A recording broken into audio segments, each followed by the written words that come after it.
Hello, good morning. How's everybody doing? My name is Samuel Black. If you don't know me, I just had something that I just want to just touch on today. I've been in ministry, been in church, y'all, for quite some time now. And yesterday, while we was in service, which was a very powerful service. If you're ever in Albany, Georgia, please come check out this man. Please come check out Apostle Victor L. Powell at Rhema Word Cathedral. But it was something that sparked me and that I've been meditating on, and it really came to play during yesterday's service. It's something that just didn't just pop up into my mind, but it was that God was dealing with me. And especially when you get older in Christ, especially when you are of age and you get up in age and you've been in church a long time. And there's something that can happen to the Christian that causes us to lose our fire. And that one word that I was just meditating on yesterday and that I just want to share with you just briefly is apathy. Apathy is like a numbness, or even if you look at the root word pathy, it can also remind you of the word pity. So apathy is something when we just become numb to the things of God, where we don't feel like lifting our hands anymore. We don't feel like praising God anymore. We just go to church as part of just a routine on Sunday. It just becomes something that's just part of a regular routine. And what happens is that apathy causes us to lose our expectation in God. So I would just come and just to talk to you, and it don't matter what you are, whether or not you're an elder, you're a minister, whether or not you are a prophet, or whatever you may call yourself, or just a layman, or just somebody that just loves God. What is going on in today's society is just that people are just becoming numb to the things of God. They're becoming numb to just worshiping God, to the point that we don't even share the gospel anymore. The Bible used to tell us that we must go into all of the highways and the byways and just preach the gospel. But when you become apathetic about things, you cease to do it because, for one, you don't see the importance in it. Because sometimes when God doesn't answer us at a timely manner or in a way that we think that he should answer us, sometimes we can become apathetic. Sometimes we can become cynical. Sometimes we can just become numb to the things of Christ. But how many of you know that we are the ones that's supposed to have all of the joy? We're the one that's supposed to be enjoying life, because we know that we have a greater glory, which is in heaven.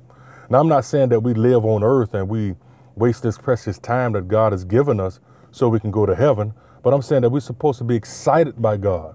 And through that excitement, that causes people to wonder, well, who is your God?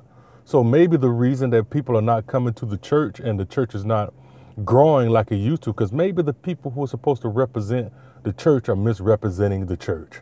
And when you're apathetic, that carries over into all aspects of your life, my brothers and my sisters. That can carry over to your marriage, that carries over to your job, that carries over to even how you take care of your health.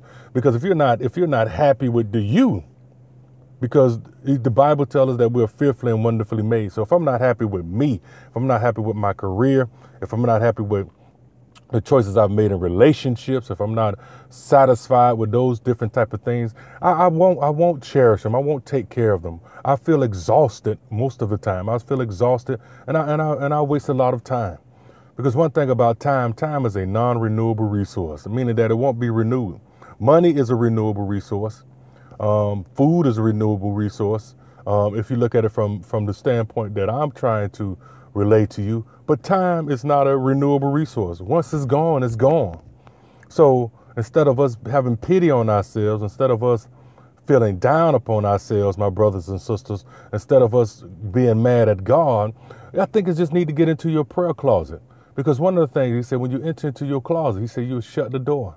Once we enter into our closet and ask God, Lord, deal with my heart. God, take me back to that place where I love you again, where I just want to be in your presence again.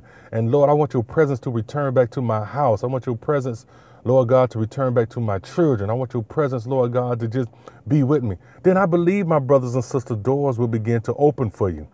On this journey that I've had, I used to think that you had to act a certain way in order for God to use you, in order for God to open up doors, in order for God to expand you and stretch you. But one thing I've discovered, and we've all played these roles where we ride to church in the car with our wife and our kids, and we don't open up our mouths, and we get to church and we open up our mouths and we like to smile and we like to greet and we like to be cordial. And that's the one thing. See, there's one thing about being cordial, and there's another thing about being friendly. Cordial is something that is taught to us from the world. The world teaches how to be cordial because we use that as part of the system of how we navigate in this world. We learn how to be cordial at work. I might not really like you that much, but I've been trained to say hello to you because I don't want to get written up. I don't want to lose my job, or I don't want to lose out on a promotion because the senior manager or the principal, if you're a school teacher, or the senior executive, if you're in the business, or your supervisor, whatever title they may have. But the senior manager may not like me because I make sure that I have a bad attitude. So I learned how to mask a lot of things. So God looks at the outward appearance and man looks at the heart. God looks at your spirit. Man looks at your physical outward being, but God looks at your spirit. And so what we want to do is that this apathy sometimes, my brothers and sisters, trap your soul. It'll trap your soul, your mind, your will, and your emotions. So what I'm going to do just for this brief time, I'm not going to be on here long because I understand that people's attention spans are not that long, and sometimes the greatest messages,